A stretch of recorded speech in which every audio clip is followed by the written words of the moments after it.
My ex-best friend is trying to manipulate her way back into my life. My ex-best friend recently attempted suicide, but I do not care one bit. She slept with my boyfriend behind my back. I'd been dating my boyfriend for about 3 years. I thought I'd marry this guy someday. This was something I told my best friend. Well, about a month ago while my boyfriend was in the shower, I saw a text notification pop up on his phone. We look at each other's notifications all the time, so I grabbed his phone to see it. It was from her, asking if they were still on for tonight and if she should wear his favorite dress. I saved screenshots of their conversations, ranging from explicit pics to talking about me directly. I sent them to myself. I showed him the messages when he came out of the bathroom and demanded he explain himself about them. I couldn't contain how upset and angry and hurt I was. An argument ensued where I told him he was disgusting and I left his place. Shortly after arriving home, I started getting bombarded with calls and texts from my best friend. I answered none of her calls. I couldn't stomach hearing her voice, but her texts ranged from, "She never meant to hurt me. My boyfriend hit on her first. It didn't mean anything." Then it got angry, saying I should hear her out. If I was a real friend, I would take her calls. I'm being petty and childish for not listening to her side. Then back to sad, saying I was her closest friend in the world and she didn't want to lose me. My boyfriend was strangely quiet during this time. After a few days I got myself together enough to send them both messages. Maybe it was cowardly, but I didn't have the strength to call them. I told my now ex-boyfriend that we were done and I won't give cheaters any chances with me. He responded by trying to call me, but after the third or fourth attempt, he gave up. He sent me a final message saying it wasn't that big of a deal, that they just had intimacy a few times and nothing more, but agreeing he didn't want to date me anymore. My ex-best friend was more persistent after I told her I wanted nothing to do with her.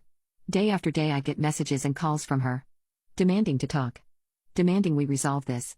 Demanding I not say anything to anyone. Saying she's stopped seeing him. Saying she'll end herself if I don't talk to her. Really effed up stuff. I ended up confiding to a mutual friend about what was going on because I was seriously beginning to wonder if I was being a bitch. This friend reassured me that my feelings were justified, however I wasn't expecting this friend to spread around what happened. The gossip spread like wildfire and a few days ago my ex-best friend tried to take her life. I said nothing. I haven't visited her in the hospital. I haven't sent any messages to her family. Now her older sister keeps messaging me, telling me I'm a heartless bitch for leaving her at her lowest. For not trying to prevent this and that everyone makes mistakes, and that her sister didn't intentionally hurt me. My ex-best friend is trying to manipulate her way back into my life. My mother came over and wanted a conversation with me about my ex-best friend Nikki attempting suicide. She asked if I'd spoken to Nikki yet and I said no. She asked if I was going to and I said no. I was trying to be as firm as possible because I knew what she was about to do. She asked, "Don't you think you should?" My response was no. I don't see why I should. I sent her a final message almost a month ago. This is where things began to really go south in the conversation. "Mum, love, she's in the hospital right now. She needs all the support she can get. You're meant to be her friend." I didn't even know about her condition until her mother called me. Me, really? I'm meant to be her friend after she slept with my boyfriend Josh behind my back? I didn't say anything about her because I didn't want to talk about her.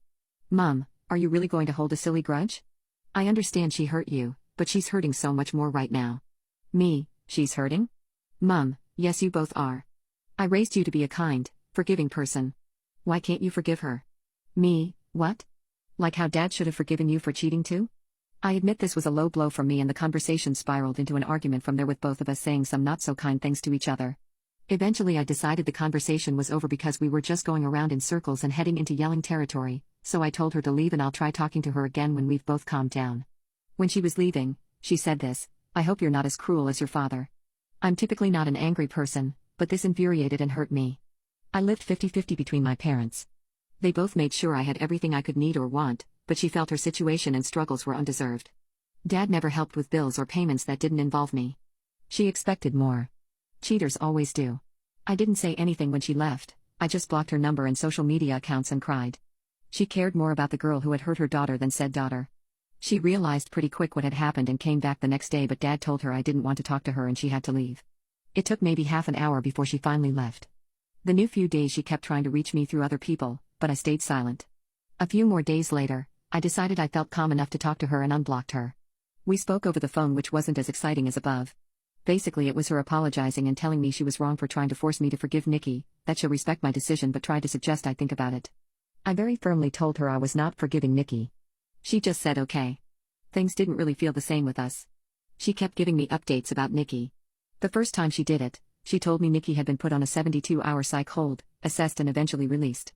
I told her I didn't want any updates on Nikki's situation. I won't stop her from checking in, but I didn't want to be involved. She complained and said she thought I'd want to visit her, but I threatened to block her again if she kept pushing and she shut up. Nothing was mentioned about Nikki for a couple of weeks before Mom again broke my boundary and brought her up, telling me about how Josh had stopped talking to her and how Nikki needed a shoulder to cry on. I again told her I didn't want to know and this was her last chance not to bring her up or I would cut her from my life. She complained again but eventually promised it wouldn't happen again. Maybe I should have learned from my mistakes because I know my mother. She doesn't take no for an answer. It was really quiet for a while. My friends and I had all basically carried on from what happened, and even though I know a couple of them still occasionally talk to Nikki, they never bring her up around me or tell her how I'm doing. I thought I could finally close this chapter on my life, but nope. Today my mother called me and asked if I wanted to get lunch. I hadn't seen her in a while, so what was the harm? I head to the Weatherspoons we plan to eat at, and who do I find sitting with my mom? Nikki and her sister Tammy. As soon as Nikki sees me, she gets up and tries to hug me, but I just raise a hand and take a step back, and this girl has the audacity to look upset. Mom immediately knows she's effed up because she's scrambling with all of the excuses. It hurts to see you two fall apart like this, you were so close. I thought you'd forgive her by now. And my favorite, she made a mistake, she misses you. During this time, Nikki has been quiet and I can see Tammy's glaring at me. I'm just so effing angry and upset. I honestly didn't think she'd pull something like this.